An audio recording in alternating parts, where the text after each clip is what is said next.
TV நேயர்களுக்கு அன்பான பக்தி வணக்கங்கள்.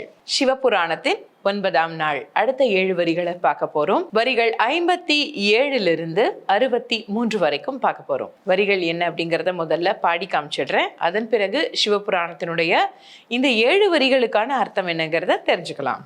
கலந்த அன்பாகி கசிந்து உள்வுருகும் நலந்தான் இல்லாத சிறியேற்கு நல்கி நிலந்தன் மேல் வந்தருளி நீழ்கழல்கள் காட்டி ஞாயிற்கடையாய் கிடந்த அடியேற்கு தாயிற் சிறந்த தயாவான தத்துவனே மாசற்ற ஜோதி மலர்ந்த மலர்ச்சுடரே தேசனே தேனார் அமுதே சிவபுரனே.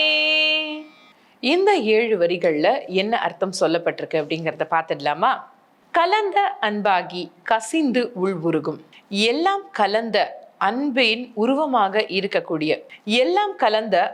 உருவமாக இருக்கக்கூடிய சிவபெருமானே. கசிந்து உள்வுருகும், உள்ளத்துல அன்பும் கருணையும் இரக்கமும் கசிந்து உள்ளம் உருகி பக்தனுக்கு அருள் செய்யக்கூடிய இறைவா. நலந்தான் இல்லாத சிறியேற்கு நல்கி, நல்ல குணங்கள் இல்லாத ரொம்ப சிறுமையை உடைய ஒரு ஜீவனாக இருக்கக்கூடிய எனக்கு நல்லதை வழங்கக்கூடியவனே. நிலந்தன்மேல் வந்தருளி நீழ்கழல்கள் காட்டி, இந்த உலகத்தில் மனிதர்களுடைய பாவங்களை நீக்குவதற்காக உன்னுடைய அந்த அன்பு கரங்களை நீட்டி அருள் செய்து ஞாயிற்கடையாய் கிடந்த அடியேற்கு தாயிற் சிறந்த தயாவான தத்துவனே. நாயை விட மிகவும் மோசமான ஒரு நிலையில் அவதிக்குள்ளாகி இருக்கக்கூடிய பக்தனை மீட்டெடுத்து அவனுக்கு தாயாக இருக்கக்கூடிய சிவபெருமானே இறைவா அப்படின்னு இங்க குறிப்பிடுறாங்க. ஆக வாழ்க்கையில நிறைய துன்பங்களை நம்ம சந்திச்சுட்டே இருக்கோம். அப்படிங்கிற பட்சத்துல இதெல்லாம் ஒரு வாழ்க்கையா அப்படின்னு நொந்து போயிருப்போம். அப்ப அந்த வாழ்க்கையிலேருந்து ஒவ்வொரு தடவையும் நம்மளை மீட்டெடுக்கக்கூடிய இறைவனாக இருக்கக்கூடியவரே அப்படின்னு சொல்லி இங்க குறிப்பிடுறாங்க. மாசற்ற ஜோதி மலர்ந்த மலர்ச்சுடரே.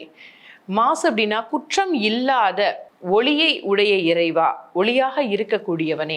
மலர்ந்த மலர்ச்சுடரே, முகம் மலர்ந்தவராக இருக்கக்கூடிய சிவபெருமானே. தேசனே தேனார் அமுதே சிவபுரனே. தேசம் முழுவதும், அதாவது உலகம் முழுவதும் எல்லாருக்கும் தேனை போன்றவனே சிவபெருமானே அப்படின்னு சொல்லிட்டு குறிப்பிடுறாங்க. ஆக இந்த 7 வரிகள்ல என்ன குறிப்பிட்டிருக்கு? தன்னை தாழ்த்திக்கிற ஒரு நிலையில பக்தன் இருக்கணும் அப்படின்னு சொல்லி இந்த வரிகள் மூலமா நம்ம தெரிஞ்சுக்க முடியுது. ரொம்ப சிம்பிள்ங்க. அதாவது வாழ்க்கையில நிறைய பேர் பண கஷ்டம் இல்லாதவங்க வாழ்க்கையில இல்லவே இல்லை. இப்ப பாத்தீங்கன்னா பர்ஸ்ல ஒரு 10 ரூபாய் இருக்கும், அடுத்து என்ன பண்ண போறேன்னே தெரியல, அடுத்த வேளை சாப்பாட்டுக்கு வழி தெரியல. இப்படி கஷ்டப்படும் போது கூட இறைவனை மனசார போய் கோயிலுக்கு போகணும், சாமி கும்பிடணும் அதெல்லாம் இல்லை. மனசார இறைவனை நினைக்கும் போது ஏதோ ஒரு வகையில அவங்களுக்கு ஒரு நல்ல உழைப்பின் மூலமாக ஒரு ஊதியத்தை கொடுத்து உதவுவாராம் சிவபெருமான், இறைவன். அப்ப அங்க தேவைப்படுறது என்ன அப்படின்னா சரண்டரிங் யோர் செல்ஃப். தன்னை இறைவன் கிட்ட ஒப்படைச்சிடணும்.